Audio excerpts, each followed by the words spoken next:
Hello, Kiwanis Amplify. My name is Ann Bonnie, and I'm excited to be here to talk to you about leading through change. Even after moving 24 times in my 47 years to 4 different continents, having 5 different careers, and having gone to 13 different schools, all the change that's been going on lately has even me thrown for a loop. So I'm excited to share with you some of the things I've learned and some of the strategies that I've built to dealing with change so that you can walk into leading your teams, leading your chapters, leading yourself through change more effectively.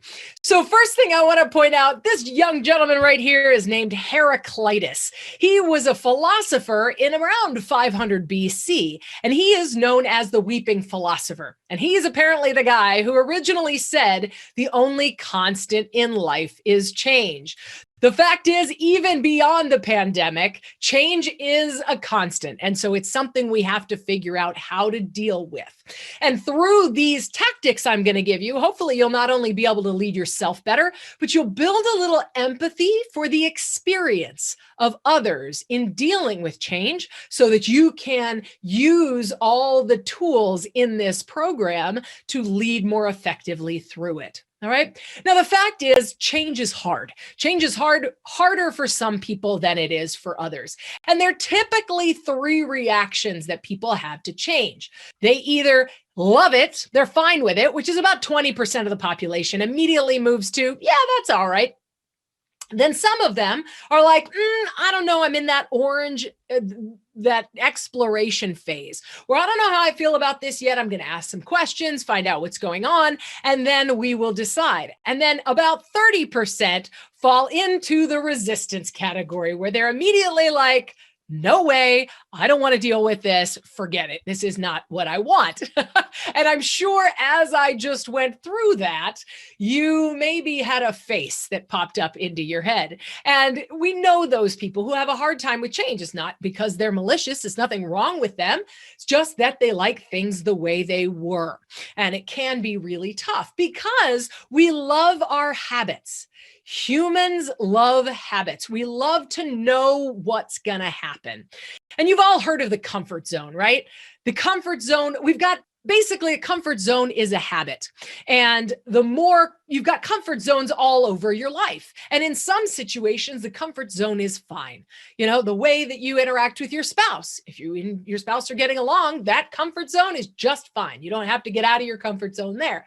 But maybe the comfort zone that you're in with your job or with the way your chapter's running or with, a relationship is just not working anymore. The comfort zone has become uncomfortable.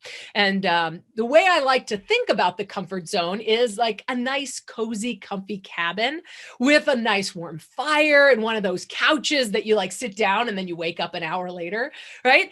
And we know what's going to happen in the comfort zone. It's comfortable and it works. And there's a little elf in the comfort zone. And that elf is your inner voice of doubt, right? That elf is there to keep you in that comfort zone, doing the things that you know, right? Your brain is trying to protect you from doing unknown things because back in the day when your brain was invented, you wanted to do the things that you had survived before. Because if you took a different path, you might go through a saber-toothed tiger den, or you ate a berry that you didn't eat before and you might not make it like Uncle Henry. So our brain is there to keep us in the known. And so that elf is kind of the guardian who keeps you in that comfort zone doing what you know. All right. And there's one door in the comfort zone and it leads out. And the elf does not like it when you think about, head towards, or especially go out the door.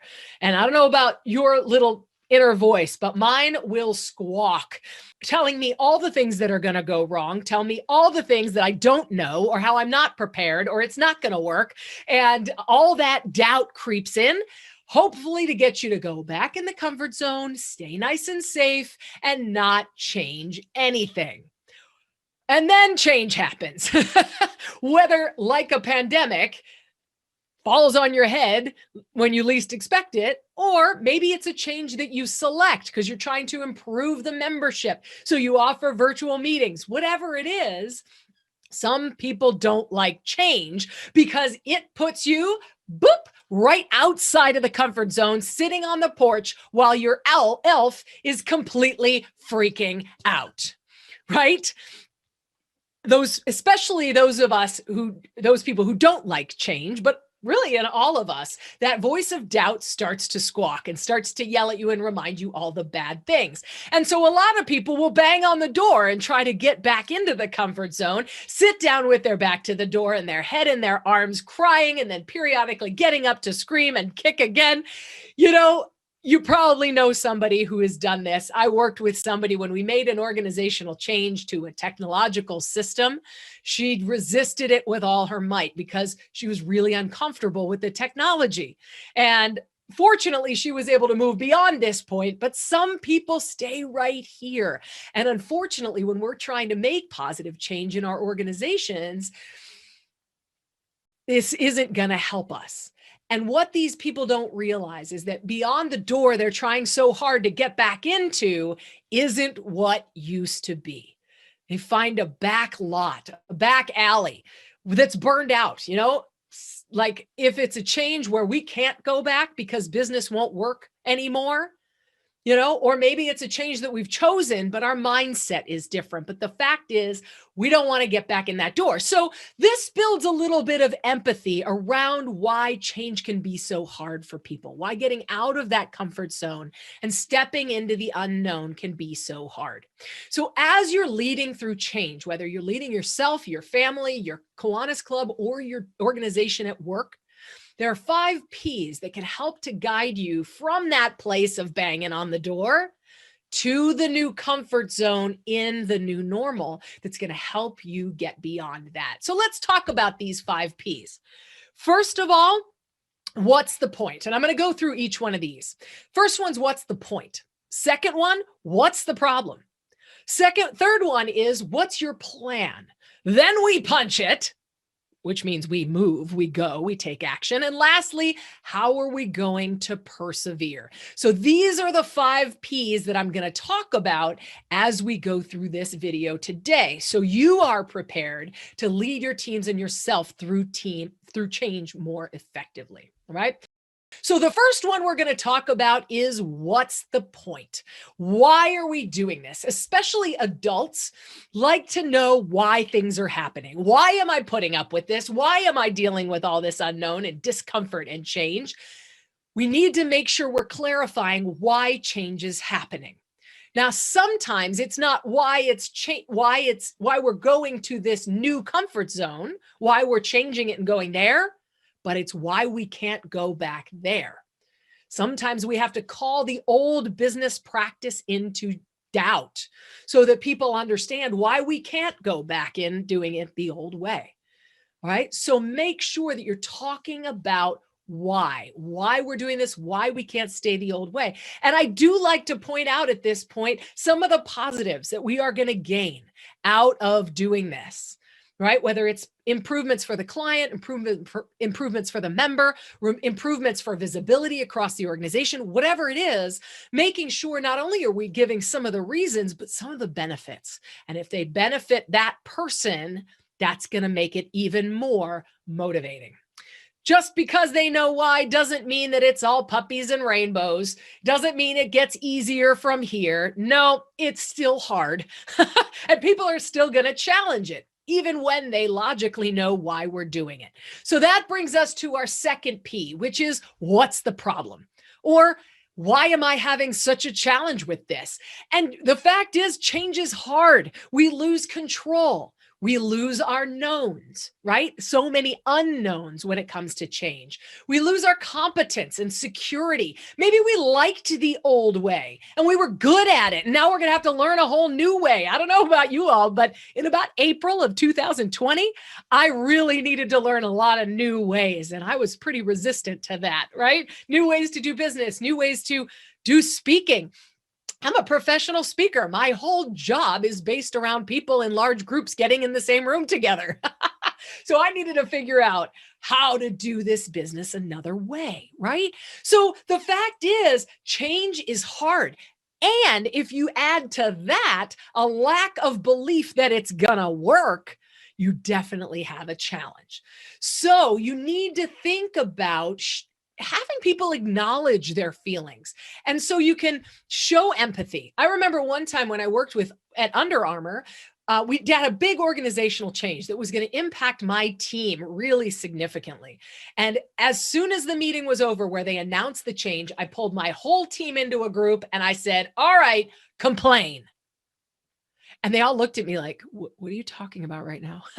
And I was like, no, what's your problem with it? Tell me what the challenges are. Point them out. Because I knew giving them the opportunity and a healthy output to talk about it would make it less talking about it behind the scenes. But I also knew that I might discover some good strategies for dealing with the change and helping them through it by hearing what challenges that they saw.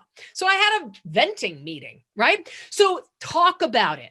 Acknowledge it to yourself why you think change is so hard. And I love this illustration of change. Okay. So if you look at the XY axis with morale, confidence, and productivity being on the Y axis and time working from left to right in the bottom axis, the X axis, change and our response to change kind of works in like a U curve where the announcement is at the top and the realization of change. And then as we get further into it, that's when the anger and the productivity and the sadness and our confidence goes down. Sadness goes up. Anger goes up, productivity goes down, right? And then as we continue to pass time, we start to figure out, okay, wait a minute, I got to do something here. And we start to explore our options.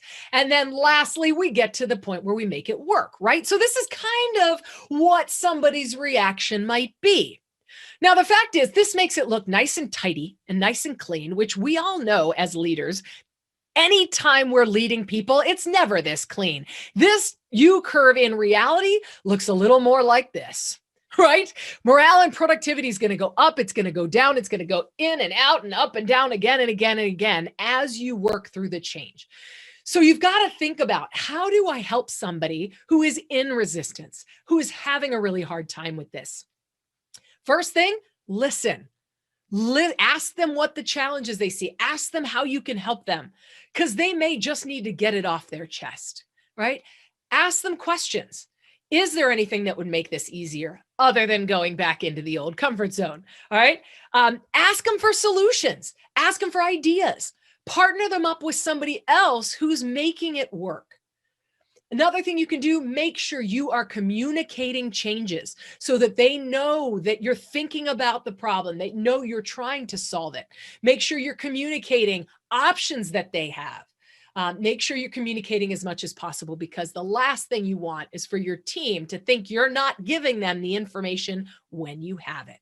All right. Provide training. You may need to have a one-on-one conversation, but the fact is, understand that it is hard. And sometimes when somebody just feels that you feel that empathy for them, they're more willing to say, all right, I don't like it and I'm mad at you right now, but let's go try this.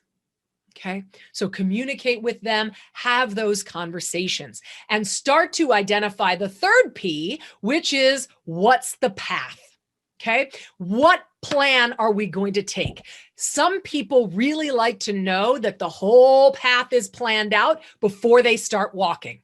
We all know that's unrealistic. However, the more we can communicate the path, the more we can collaborate on coming up with the path, the better off we're going to be. And one of the key things you need to do when you're considering what your options are is question assumptions. At the beginning of the pandemic, a lot of leaders thought, we can't do our business virtually. Our teams have to be in the office. Well, around April 1st, we all got a crash course in, oh, let's make this work, right? Questioning the assumption that we can't work virtually. I remember back in 2002 when I had just started at Under Armour. I was a receptionist with 7 years of work under my belt and a bachelor's degree, questioning all of my life choices. And everybody around the company was buzzing about taking part in the Baltimore Marathon. There was a full, a half, a 5K, and a relay. And somebody asked me to be on their team. And I was like, no, I don't run. I don't run. And they're like, no, come on, we'll help you train. It's no big deal. It's just 3 miles. We'll help you. I'm like, no, I don't run. I'm not a runner. And the next week or two, I heard everybody talking and everybody excited. And I had a serious case of FOMO, fear of missing out. And I was super bummed. So I put on my big girl pants and said to Maggie, all right, if that spot is still available, I'll do it if you'll help me train. And I questioned my assumption that I wasn't a runner because I wanted to fit in to this new setting. And I'm sure glad I did, because not only did we have a really fun time at that race, but I ran my first marathon within a year. I've then now since run 28 marathons on 5 different continents. I have met some of my best friends. These are my 2 friends in the back, the pigs. I'm the captain there. And we get together every year and run a half marathon. And I've run a bunch of marathons in costume and had a great time. And I got to go to Iraq and bring 5Ks to our troops where they were working and thank them and bring them some relief from the stresses of war right there in Iraq. One of the greatest honors of my life, all because I questioned the assumption that I wasn't a runner. So make sure that you, as you're doing it, you're going through change and planning your path, that you're questioning, what are we assuming that might not be true? All right. Now, once you've spent a little time planning, it is time for our 4th P, which is punch it. It is time to take action. It is time to go put the pedal to the metal, because action shrivels anxiety. When you're sitting worrying about something and you're not doing anything about it, you feel more like a victim of the situation. Whereas if you have action steps, and again, you're not going to see the whole path. You need to just look down and say, what's my next step? It may not be a week-to-week thing. It may be a day-to-day or an hour-to-hour thing. Okay. But give them the next step, help them take action, because that's going to help them worry less and move more. And that's going to open up more possibilities and open up more creative thinking on how we can get this done. And the last P, after you've started, is to persevere. And this genuinely is the hardest part. And it takes a lot of skill. It takes a lot of tactics to keep the energy up. And I learned this in 2008 at mile 18 of the Antarctica Marathon. I'm on a quest to run a marathon on every continent. I've got 5 under my belt, and Antarctica was in 2018. Now, for the record, I didn't do the one on the pole because that one is very dangerous and very cold, and I wasn't all about that. We were up here on King George Island where it was about 20 to 30 degrees. And mile 18 is at on the beach at the bottom of a 3/4 mile glacier. And, I kind of looked up at the bright orange flag waving really far away. And I was like, all right, no problem. Just one step at a time, keep your head down. And I started running. And after I felt like I was running for a long time, I peaked up, didn't feel like I was any closer. And I was like, all right, no problem, just walk. And I changed my tactic and I just walk. And then after I did that for what seemed like forever, I looked up and I wasn't any closer. And at that point, my legs are burning and my lungs are burning. And I was ready to quit. I was standing there ready to just sit down, bag the whole thing, and then walk back to the finish line. Forget this race. I don't want to do this anymore. And just then somebody came down, and I think he could tell that I was in a rough spot, because he was like, hey, look behind you. Look how far you've come.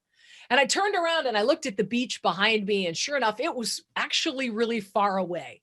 And all the people that were behind me were like tiny little ants. And I looked back up at the flag, and it was actually closer. I was making progress. And I finally did get going again. Thank goodness that guy was there. Get to the top, turn around, and eventually finish the Antarctica Marathon. The key here is you've got to stop as you're persevering and look at how far you've come. Celebrate not only successes, but celebrate progress. I mean, I bet if you talk to your teams from back in April or March or April or May, you are a different person. The things you've learned, the things you've done, the things you've overcome, right? Remember to celebrate that. Don't just wait to be done. Celebrate success. The other thing I learned on that hill was you are not alone. Um, oh, you want to take it one bite at a time was the other thing I learned on that hill. But, and I just started doing one step at a time. Okay. That's how you persevere. That's how you get there. And remember that you are not alone. When I was on that hill, feeling despair, ready to quit, that guy came along and said, "Hey, you're not alone. This is tough, but you're doing it." So remember that you're not alone, that you aren't in this, and you've got to reach out because it's really important. Any courageous action is a whole lot easier when you don't try to do it alone. And I have a podcast, and this week, I think, is episode 113 that I launched. And in every single interview where somebody has courageously gotten over alcoholism, or a fireman, or in the military, or taking their kids to Africa, whatever the courageous act that that person did, they all said, "I didn't do it alone." So make sure that you're utilizing your team, that you're utilizing your network and your resources, because you aren't alone and you can learn from people who have done this before. On the team side, make sure you're making yourself available to your team so that they can ask questions and get the support they need. And one of the keys that helps me when I'm feeling a little intimidated about reaching out for help is that nobody else has it figured out either. I find great comfort in the fact that even if somebody looks like they've got it all together, they're like a duck's feet underwater, swimming like heck to try to keep it going. So remind yourself of that. Reach out. Don't isolate. All right. Figure out what's the point of this change. Why are we doing this? Why can't we go back? What's the problem that I'm having? Identify that so you can move beyond it. Figure out your path, then punch it, take action, start moving and persevere. Celebrate those successes, grab help when you need it, and eventually you'll get back to your comfort zone. Your elf will pull out a fresh bag of Cheetos, make you comfortable in that new comfort zone, and you'll be able to relax and enjoy and get back to the morale, confidence, and productivity that you had before. Good luck, everybody. Be that positive leader that people need when they're dealing with change.